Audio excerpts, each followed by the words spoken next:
Luis Adrián, además de la aversión al riesgo, estamos viendo preocupaciones en los mercados financieros por mayores niveles en las tasas de interés, sobre todo en la Reserva Federal, ¿no? Luego de los mensajes de la semana pasada, lo que se está asimilando es que se van a mantener tasas por un tiempo prolongado, ¿no? Así es, digo, en los Estados Unidos existe la posibilidad de que haya un incremento más de aquí a que termina 2023.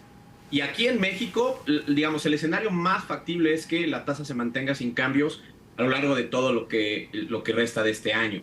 Yo más bien lo que estoy viendo ahorita es que el mercado ha comenzado a aplazar gradualmente el momento del primer recorte y ahorita se anticipa que pueda ser en febrero del año entrante. Sí, en este contexto, como bien dice, se va a dar el anuncio del Banco de México sobre su decisión de política monetaria. Todo apunta, como dices, a que se va a mantener la tasa de referencia sin cambios, ¿no? En el 11.25% en que está desde mayo. La duda está justo en la guía futura, ¿no? Sobre qué tan prolongado será el periodo de pausa en la tasa. Ya nos dices, el mercado como que ha incorporado o va a venir incorporando esta expectativa de que la pausa pues se va a mantener todavía un rato y que probablemente el primer recorte se daría hasta febrero de 2024.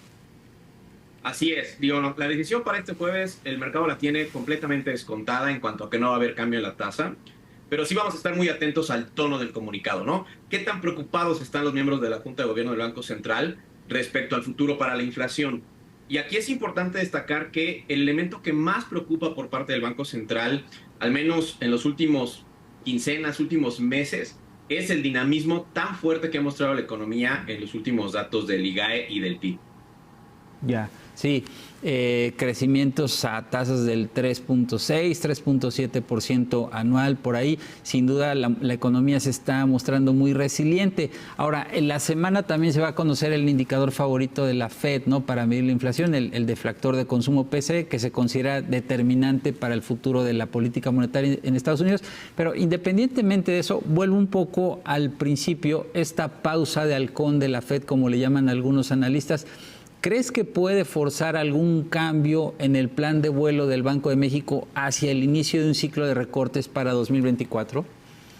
Mira, yo creo que por el momento la política monetaria en México se va a mantener relativamente independiente de los Estados Unidos, ¿no? Lo ha mostrado ya en las últimas decisiones del Banco Central, de que al menos por el momento los elementos internos o locales van a ser los que más van a pesar en la decisión y marcadamente van a estar atentos al crecimiento económico, a la implicación de estos datos de crecimiento sobre la inflación y marcadamente sobre la inflación subyacente.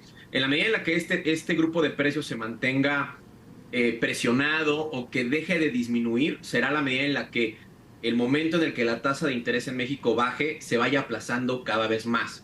Al menos hasta el momento la inflación subyacente sigue mostrando una tendencia de baja consistente. Creo que se va a ir moderando un poquito en las siguientes quincenas, pero mientras que eso suceda, creo que el escenario de baja durante el primer trimestre del 24 pues seguirá vigente, ¿no?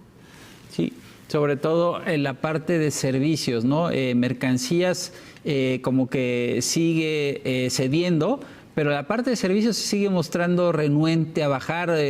Vimos el dato del viernes, la primera quincena del mes, 5% anual. Todavía no trae como que fuerza suficiente para que se pueda cantar victoria en el tema de servicios. Yo creo que está tocando el punto más importante dentro de la inflación subyacente. Como tú comentas, mercancías se ha estado desacelerando de manera consistente en su medición anual, pero servicios ha estado subiendo. Los niveles que estamos viendo ahorita de inflación de servicios es mucho más elevado que los niveles que veíamos antes de la pandemia. En la medida en la que servicios no ceda, es la medida en la que la inflación subyacente también va a mostrar dificultad para disminuir.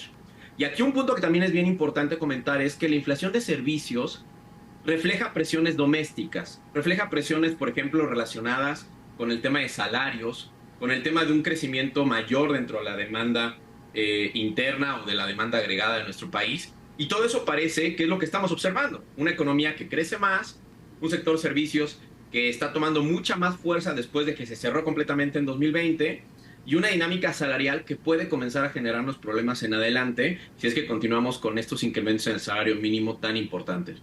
Sí, ahora justo viene el periodo de revisión para 2024. Digo, en los próximos meses será un tema que estará en la agenda. Ahora, otro tema es el reto que impone para la lucha contra la inflación el paquete fiscal 2024, ¿no? Propuesto por la Secretaría de Hacienda, que considera un incremento del déficit fiscal a niveles no vistos en décadas, ¿no? 30 años más o menos. ¿Puede ser un factor de presión sobre la inflación en México? Sí, sin duda. Digamos, en la medida en la que veamos un mayor déficit público, también será la medida en la que veamos un mayor consumo de gobierno, que a su vez impulsa la demanda interna y la demanda agregada, con implicaciones sobre el crecimiento económico y por tanto sobre los precios. Entonces, digamos, la causalidad es muy directa. Simplemente lo que estaría sobre la mesa es ver qué tanto dinamismo tienen el resto de los sectores de la demanda agregada. Porque si ese incremento en el consumo de gobierno se ve compensado con un menor dinamismo del consumo privado o de la inversión, pues potencialmente podríamos no ver un impacto tan importante sobre la inflación. Pero ciertamente, digamos, en la medida en la que veamos una política fiscal expansiva, pues vamos a tener un poco de riesgo de que la convergencia de la inflación hacia su meta sea más lenta. No estoy insinuando que vayamos a ver un problema en la convergencia inflacionaria. Todo parece indicar que continuaremos, digamos, dirigiéndonos al intervalo objetivo del Banco Central o al intervalo de tolerancia, mejor dicho. Pero en la medida en la que veamos una política fiscal más expansiva, pues esa convergencia puede ser más lenta de lo que el Banco Central había contemplado en ausencia de este déficit tan elevado, ¿no? Sí, habrá que ver si en este anuncio del jueves hay alguna mención sobre eso o si Banco de México prefiere esperarse al siguiente informe trimestral, porque creo que la peor señal para el mercado sería una falta de coordinación o una desincronización entre la política fiscal y la monetaria, ¿no? Así es, habría que estar atentos a lo que viene en el comunicado. Todo el mercado vamos a estar observando muy bien el fraseo que utilizan en el comunicado, pero ciertamente donde observamos mucho más análisis y podemos encontrar muchas más pistas será en la minuta, que es en 2 semanas, y también hay que esperar un poco a ver qué es lo que se aprueba en términos de presupuesto público.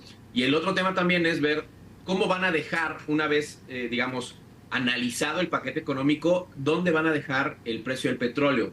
Porque como tú sabes, una de las variables más conservadoras dentro del marco macroeconómico del paquete es el precio del petróleo. Y ahí sí puede jugar un poquito a nuestro favor. Es decir, si a lo largo del 24 observamos un precio del petróleo mucho más elevado del que está presupuestado, que parece que eso es lo que se puede observar, entonces el déficit en realidad pues podría no ser de 5.4, sino podría ser un poco más bajo, y eso también modera, digamos, los riesgos de esta política fiscal expansiva. Claro. Sí, y también poner atención al comportamiento que siguen los precios del petróleo, ¿no? Porque han estado presionados en las últimas semanas y bueno, también no sé si eso termine haciendo que en la discusión del Congreso pues le den ahí algunos centavitos de más al precio, ¿no? Así es, así es. O sea, la determinación dentro del paquete económico por parte de la Secretaría de Hacienda está atado a una fórmula contemplada en la Ley de Responsabilidad Hacendaria. No hay mucho para dónde ajustarle. Pero la realidad es que si tú comparas los precios actuales del petróleo con los que están presupuestados, pues sí es una cifra muy conservadora. Estamos hablando tal vez de más de $25 por barril o un poquito más de margen que estaríamos observando.